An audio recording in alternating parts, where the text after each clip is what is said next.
पावसाचा अंदाज हवामान खात्याकडून अनेक वेळा चुकतो, पण पक्ष्यांकडून, निसर्गाकडून नो नेव्हर ॲब्सोल्युटली नॉट.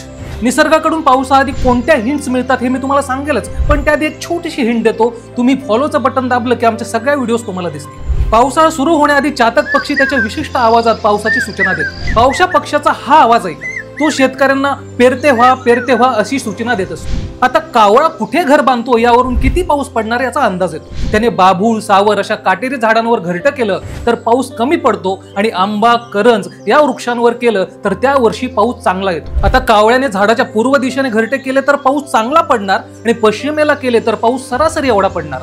दक्षिण उत्तरेला केले तर पाऊस अत्यंत कमी पडणार, आणि झाडाच्या शिखरावर केले तर त्या वर्षी दुष्काळ असू शकतो. पाऊस येणार नसेल तर विणीच्या काळातही हरिणी पिल्लांना जन्म देत नाही. जर दुष्काळ पडणार असेल तर वाघिणी कंद खाऊन गर्भपात करून घेते. काळ्या मुंग्या हजारोंच्या संख्येने त्यांची पांढरी अंडी तोंडात धरून सुरक्षित जागी नेऊ लागल्या की पाऊस नक्की पडणार असं समजावं.